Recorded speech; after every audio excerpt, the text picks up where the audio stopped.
Hello. Huskies back again with more NHL 17 GM mode, franchise mode commentary. Last video we said goodbye to the Minnesota Wild and ended our GM tenure there. 7 kind of successful years there. 6 playoff appearances, no finals appearances, 1 conference final appearance. The team is set to continue to win. They're a little younger, so they might have a rough time. But I figured we'd gone far enough, and we'll bring our managerial talents to Vancouver and try to fix what Bennington has broken up here and try to figure out just what the hell went wrong. But yeah, we'll go ahead and get into it. Vancouver is a completely different team. Sorry if I kind of not rehash, but I feel like I'm struggling to get through some of this. I just recorded this video and I realized my mic was muted, so I have to record all of it again. So yeah, I'm going to try to get through this without sounding upset. But I was a little pissed off at myself for muting myself. But either way, Vancouver is a much different team than Minnesota. This is definitely not a playoff Stanley Cup like immediate expectation. This is going to be a rebuild the first 2 years. Year 1 is going to incorporate trading the Sedins and maybe Ryan Miller. Because the only prospect in the system for Vancouver is a goalie prospect by the name of Thatcher Demko. He has elite potential. He's 72 overall and he's only 18, I believe is what he was. He's either 18 or 19. He might even be 20, I don't remember. But he's going to come in and he's going to take over the NHL job at some point. I don't think it'll be till year 3. So we might have to go with Markstrom as our goalie for the second year if I don't trade Ryan Miller this year. Ryan Miller's trade value is not the greatest. So let's... Oh, I didn't want to go here. I wanted to go to contracts. Let's look at a quick overview of the team.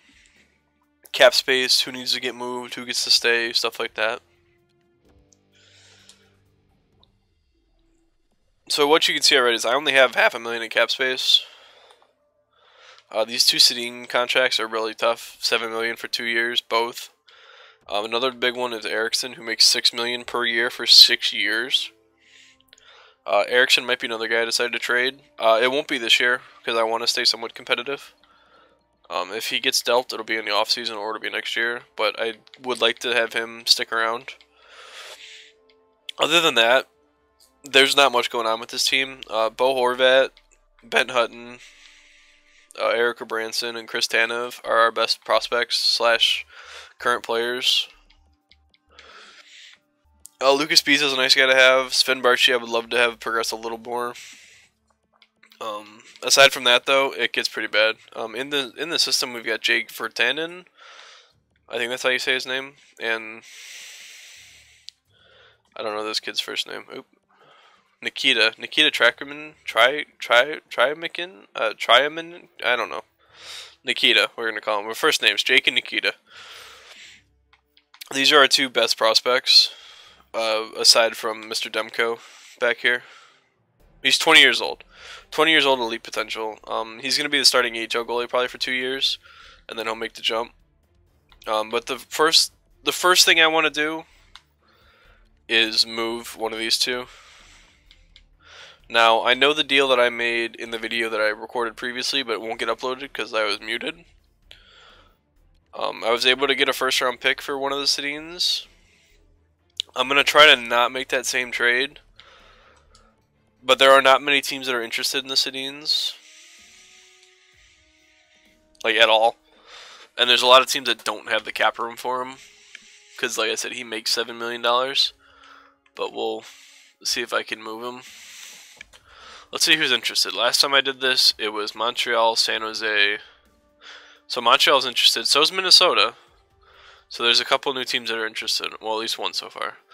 Nashville's interested. San Jose is still interested, and so is Tampa Bay. Alright, so the new teams that are interested are Minnesota and... who did I say? Nashville. Now, Minnesota and Nashville are both playoff teams. The trade that I did previously was to New Jersey. It was for a first-round pick in Vernon Fiddler. Because they have the cap space to just have Sedin come in. Whereas Minnesota and Nashville don't necessarily have the cap space. Who's this Tuck kid? I wish I had him when I did my Minnesota one. Must have been yeah, he's probably a college kid that got added. But yeah, these guys don't have the cap space to take on Sedin. Plus, I think they would do rather well. The team I would trade him to is probably Montreal, but they don't have the cap space either. None of these teams have. The best option is Nashville's cap space wise. And their first round pick, I mean, it's close. I'd obviously have to take somebody back. And none of these guys really jump out as being anything.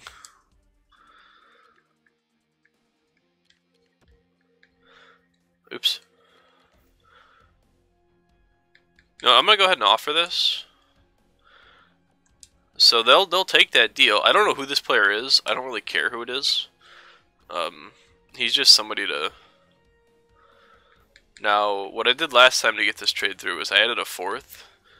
So we'll see if that. All right, so there you go. So I traded Daniel Sedin to Nashville. Now I wonder if this. So I have what? I have 2 firsts. All right, so I had normal draft picks.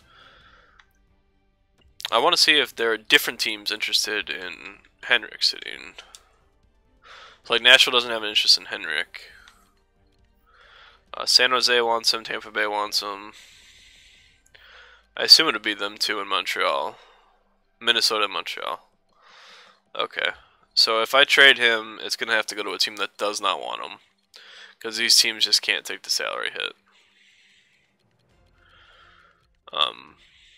But I made the decision in the last video that you won't see. In the last recording, I should say. That I'm going to hold on to Sedin. Because I don't want to tank, per se. Because I feel like that's cheesy. So I'm going to...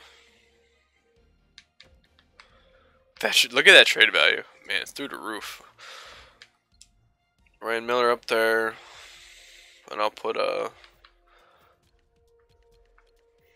this kid up here too. Because I had him in Minnesota. He doesn't turn into anything. Or he doesn't turn into anything great.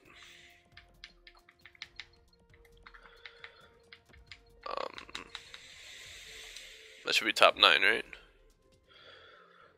Yeah, okay. Removed. So I want to hold on to Sedin. And maybe not. I don't want to tank. Cause I never liked tanking in this game. I want to try to stay competitive. No, I want a first line forward. 25 years old, possible top 6.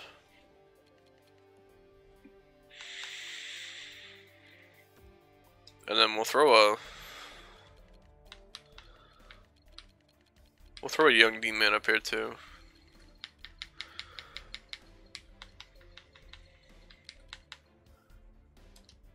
Medium to high, top 4. That should be top 4, right? Yeah, top 4 to franchise. So there's our trade block. In terms of wants, surplus. I have surplus of forward and I have surplus of goalies. Current picks. Yeah, I don't want to trade any picks. Yeah. See, this is what sucks about having a video not work. Is I just covered everything I covered in my last attempt to make this video in half the time. Confirm assignment. Well, I guess we can look at our owner goals. Like I said, I don't know if I mentioned it, but I'm going to have injuries on for this GM mode. I didn't have them on for Minnesota, only for the playoffs, because I felt like they really slowed down the simming process, but I feel like this might give me a little more parity. Acquire a first round pick for the upcoming draft. Alright, cool, I did that already. 85% of season tickets, concessions need to upgrade, and we need to upgrade club seats. I'm actually going to see if I can do that now. Because this is definitely a team that I might be in danger of getting fired as the GM from. Go ahead and upgrade the concessions. I can only do that in the off-season, right? So I have to remember to do that. And why are the bathrooms always broken at the start of the year? It's so frustrating. Alright, so we're a rebuilding team. He's not going to expect us to do anything. I didn't change my lines. Oops, stop simming. I gotta fix shit. Alright, so edit lines. Our offense got significantly worse, which is to be expected when you trade away a first line player. Nope, don't want assistant coach help. Fuck off. Go to roster moves. I'm gonna call up Jake. Because he's gonna be. I don't think he's gonna be like Eriksson Ek in Minnesota. He's not gonna progress if I leave him in the AHL. He's got to come up and make an impact. So this allows me to do that.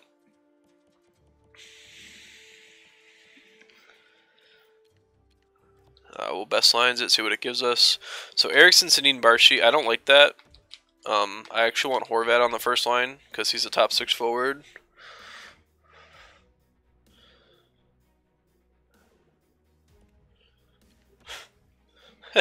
Sorry, buddy of mine just linked me a story that Tanner Glass is trying to make an NHL return. That gives me a chuckle. We gotta get some. I'm gonna put this Granlund kid in.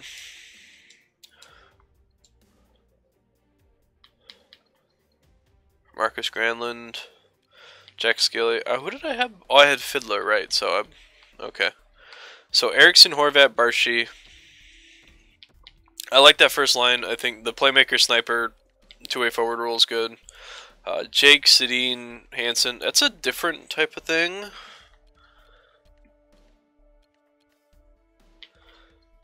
Power forward, playmaker, grinder.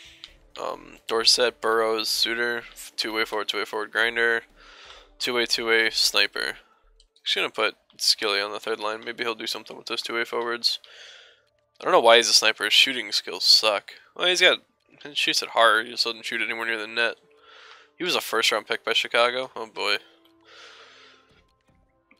He was a 9th-round pick. Man, he really paid off. Danish power. All right, but our one positive spot is our defense. So you can see with Edler, Tanev, Hutton, Gabranson, Spiza, and Stetcher. We have a good young D-core. Edler's the only one that might not stick around, but he only makes $5 million as an 87. So there's no reason to move him. Goalies, Miller and Markstrom. Miller makes 6, but he's only here for 1 more year.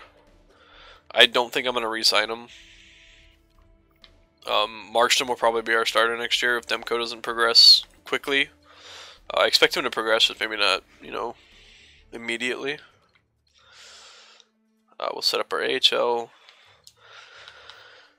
This Ronden kid, where are you from? Sweden? Ronden. He's our only prospect who's not an AHL quality player. Aside from defense we've got a couple. We've got Philip Larson, we've got Nikita, we've got Padan, and we've got Subban. All these 4 are all possible NHL D-men, aside from maybe Padan. And then goalies, I want Demko starting over Bachman. God, I hope Demko turns into something good. Hope he turns into something good quickly.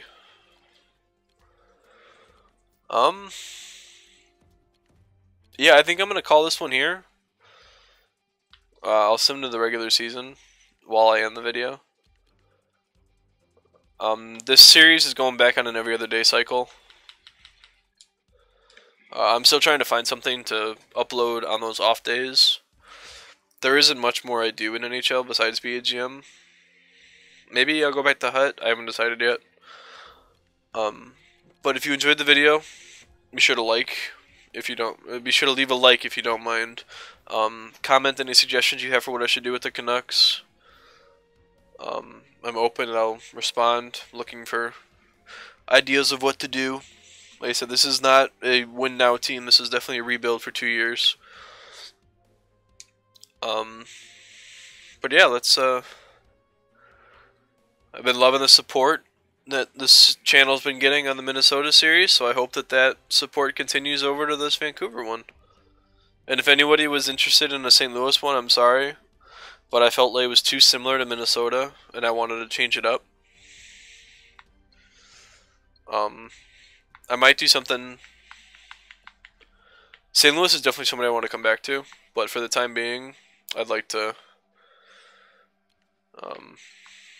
do a kind of a rebuild. Let's see. Since I have injuries on, let's see who's been hurt so far. Player injuries. So let's see. Clark MacArthur, Tyler Toffoli, Sekera, Scarlett, David Perron, Victor Hedman, Patrick Marleau, Jay Bouwmeester, Yuri Hoodler. These are all preseason injuries, so they won't stick. Anything after the 12th? So Marleau, MacArthur's out for a week or two. Toffoli. So there's some big injuries already. This will be interesting. I feel like the injuries are going to play a big part in this. But like I said, thanks for watching, and I will see you in the next one.